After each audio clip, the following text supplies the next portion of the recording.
하늘의 문을 여는 아침에 오신 여러분을 진심으로 환영하고 축복합니다. 이 시간을 통해서 하늘의 열린 문을 통해서 천국을 경험하고 또 경험된 천국으로 오늘 하루를 천국의 소망, 천국의 기쁨, 또 천국의 능력으로 살아가는 은혜가 사랑하는 믿음의 가족들 가운데 임하기를 주님의 이름으로 축복합니다. 오늘은 사사기 8장 22절부터 28절까지 읽어드리겠습니다. 그때 이스라엘 사람들이 기드온에게 이르되 당신이 우리를 미디안의 손에서 구원하셨으니 당신과 당신의 아들과 당신의 손자가 우리를 다스리소서 하는지라. 기드온이 그들에게 이르되 내가 너희를 다스리지 아니하겠고 나의 아들도 너희를 다스리지 아니할 것이요 여호와께서 너희를 다스리시리라 하니라. 기드온이 또 그들에게 이르되 내가 너희에게 요청할 일이 있으니 너희는 각기 탈취한 귀고리를 내게 줄지니라 하였으니 이는 그들이 이스마엘 사람들이므로 금 귀고리가 있었음이라. 우리가 대답하되 우리가 즐거이 드리리이다 하고 겉옷을 펴고 각기 탈취한 귀고리를 그 가운데에 던지니 기드온이 요청한 금 귀고리의 무게가 금 1700세겔이요 그 외에 초승달 장식들과 해물과 미디안 왕들이 입었던 자색 의복과 또 그 외에 그들의 낙타 목에 둘렸던 사슬이 있었더라. 기드온이 그 금으로 에봇 하나를 만들어 자기의 성읍 오브라에 두었더니 온 이스라엘이 그것을 음란하게 위함으로 그것이 기드온과 그의 집에 올무가 되니라. 미디안이 이스라엘 자손 앞에 복종하여 다시는 그 머리를 들지 못하였으므로 기드온이 사는 40년 동안 그 땅이 평온하였더라. 기드온과 기드온의 삶을 이해하는 중요한 표현 중에 하나는 출애굽의 하나님입니다. 당시 이스라엘 백성들의 생각은 이러했습니다. 출애굽의 하나님이 우리와 함께하지 않습니다. 출애굽의 하나님이 우리를 미디안 사람의 손에 넘기셨습니다. 따라서 우리가 지금 이러한 비참한 삶을 살고 있습니다. 우리가 지금 이러한 어려움을 겪고 있습니다. 하나님이 우리를 미디안에게 넘기셨다. 이러한 핑계와 이러한 변명으로 가득했습니다. 이러한 이스라엘 백성들의 불평과 변명에 대해서 하나님은 출애굽의 하나님은 지금도 여전히 살아계시고 출애굽 때 행하셨던 위대한 일들 10가지 재앙을 내리시고 그리고 홍해를 가르시고 만나와 메추라기를 먹이시며 반석을 쳐서 물을 내시는 그 기적을 여전히 지금도 이스라엘을 위해서 행하신다라는 것을 기드온과 300명의 용사를 통해서 분명하게 보여주십니다. 비록 에브라임 지파와 그리고 숫곳 사람들 그리고 분노의 사람들이 기드온의 손을 약하게 만들고 기드온의 힘을 빠지게 만들었지만 이 모든 것을 뛰어넘어서 기드온은 하나님의 전쟁, 하나님께서 그를 통해서 출애굽의 역사를 다시 일으키신다라는 그 놀라운 일들을 기드온은 행했습니다. 미디안과의 전쟁에서 승리한 기드온을 향하여 이스라엘 백성들은 당신과 당신의 아들과 당신의 자손들이 우리의 왕이 되어 주십시오. 그래서 우리를 지켜 주십시오라고 요청을 합니다. 여기에 대한 기드온의 대답은 정말 믿음의 답말입니다. 8장 23절에 보시면 기드온이 그들에게 이르되 내가 너희를 다스리지 아니하겠고 나의 아들도 너희를 다스리지 아니할 것이요 여호와께서 너희를 다스리리라.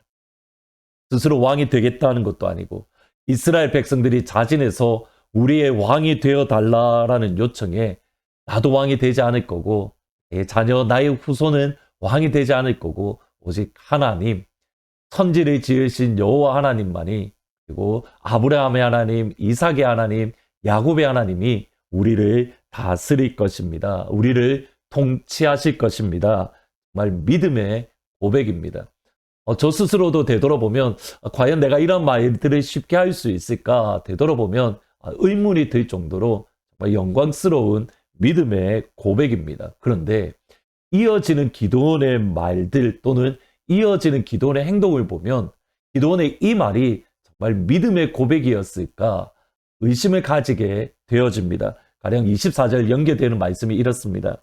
기드온이 또 그들에게 이르되 내가 너희에게 요청할 일이 있으니 너희는 각기 탈취한 귀고리를 내게 줄지니라 하였으니 이는 그들이 이스마엘 사람이므로 금 귀고리가 있었다.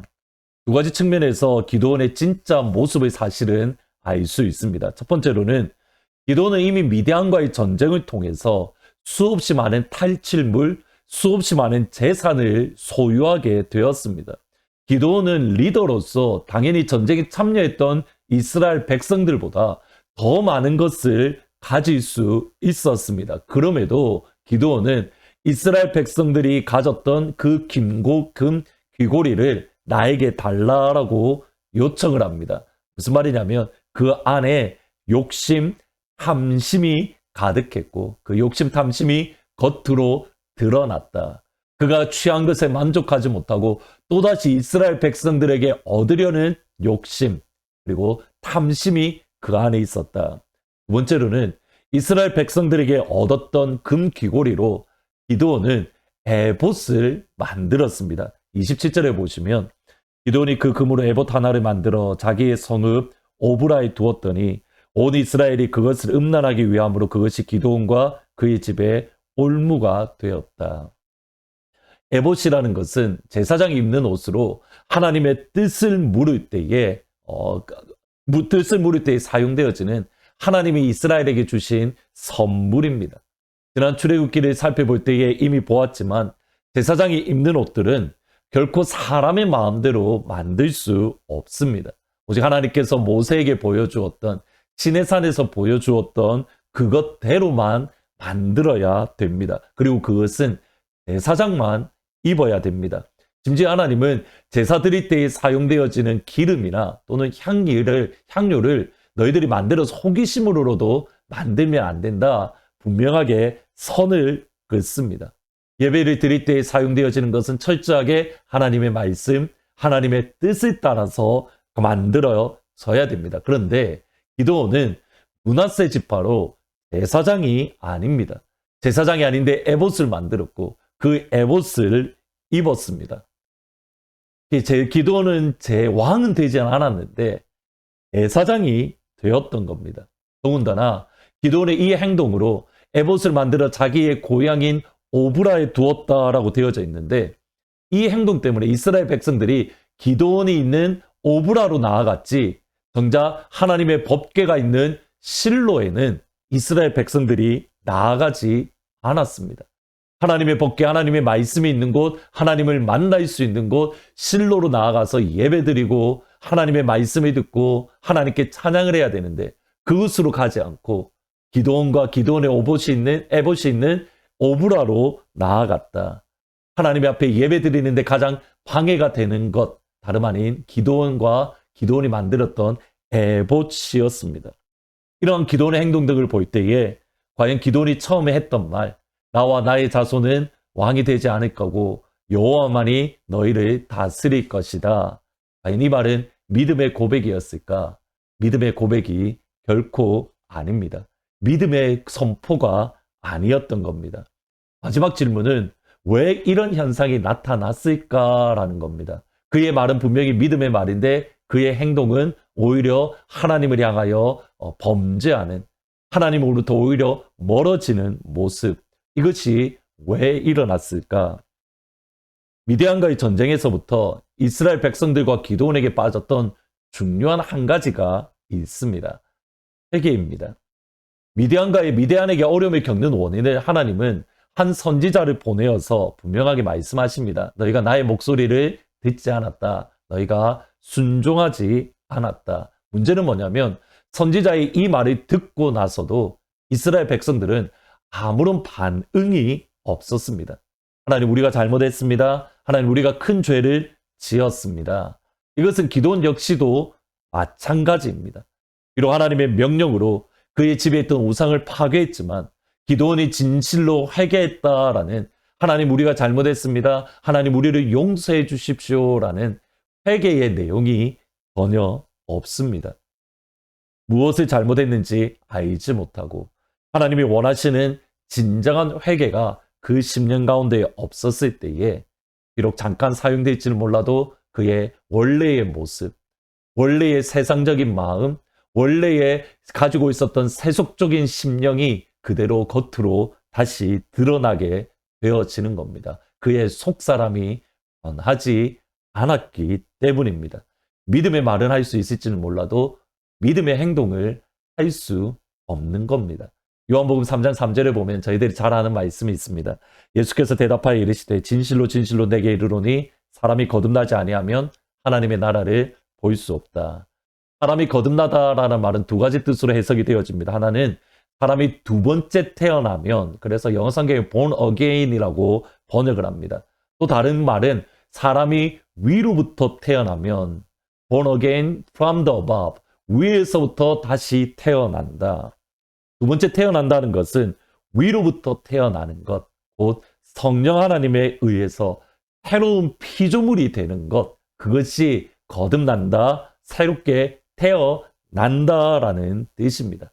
새로운 피조물, 하늘문으로 시작하는 이 아침, 성령 하나님께서 우리의 영혼을 새롭게 하시는, 우리의 힘으로 새롭게 할 수 없기에 하늘문을 활짝 여시고 주의 영을 부으셔서 우리의 세상적인 마음, 우리의 정욕들, 우리의 세상에 속한 더러운 마음들을 하나님의 영으로 새롭게 거듭나게 하시는, 그래서 우리의 영혼과 마음과 이 모든 것이 새로운 피조물로 아름다워지는 복된 하루가 되시기를 주님의 이름으로 축복합니다. 진심으로 축복합니다. 이 시간 하나님의 영으로 우리를 새롭게 거듭나게 하여 주옵소서.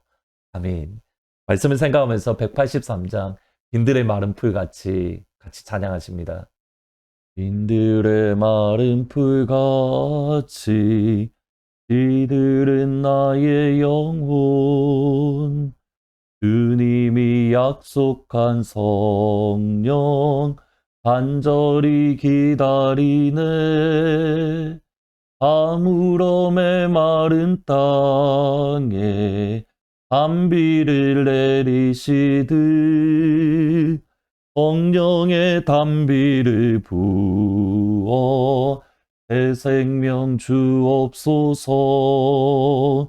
반가운 빗소리 들려 간천히 춤을 추네. 봄비로 내리는 성령 내게도 주옵소서. 아무럼의 마른 땅에 단비를 내리시듯 성령의 단비를 부어 새 생명 주옵소서. 기도하시겠습니다. 아버지, 그렇습니다. 이 시간 하늘의 문을 여시고 주의 영을 우리 가운데 부어주심에 우리의 속사람이 하나님의 사람으로, 예수님의 사람으로 온전히 거듭날 수 있는 귀한 은혜가 임할 수 있도록 하나님 도와주옵소서. 날마다 여전히 세상 가운데 영향을 받아서 믿음의 말과 믿음의 행동을 해야 되는데 우리 가운데에 믿음의 말과 믿음의 행동이 나오지 않는 연약한 모습들이 보입니다. 그러기에 주님 앞에 이 시간 아침 기도합니다. 하늘문을 활짝 여시고 주의 영으로 우리를 새롭게 하시며 우리의 속사람, 우리의 영혼을 하나님이 기뻐하시는 그 새로운 피조물로 만들어 주옵소서. 그러므로 오늘 하루 믿음의 말도 하고 믿음의 삶도 살아가는 복된 하루가 될 수 있도록 아버지 저희들을 붙잡아 주옵소서. 예수님의 이름으로 기도합니다. 아멘. 오늘 이 시간 하나님께서 주의 영을 부어주셔서 오늘 우리를 새롭게 하심에 믿음의 말도 하고 믿음의 삶도 살아가는 복된 하루가 되시기를 주님의 이름으로 축복합니다. 하나님 품으로 보혈을 지나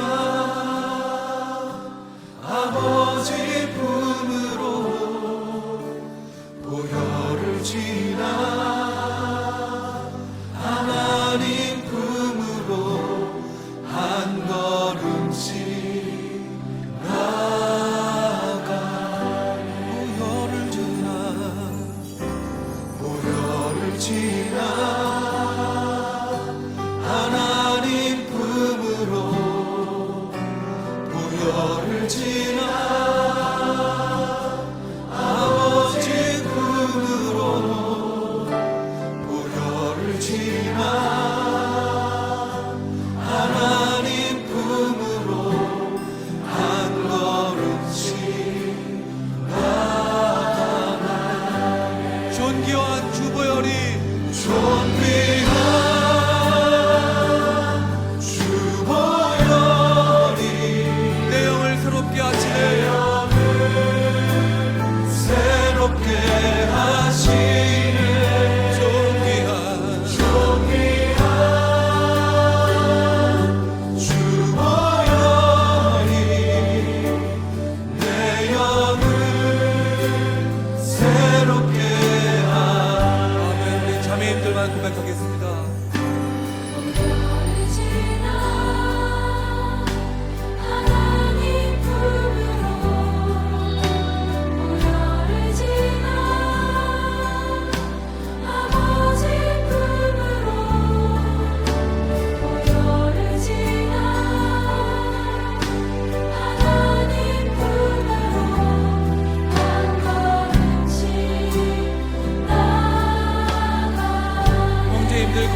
지나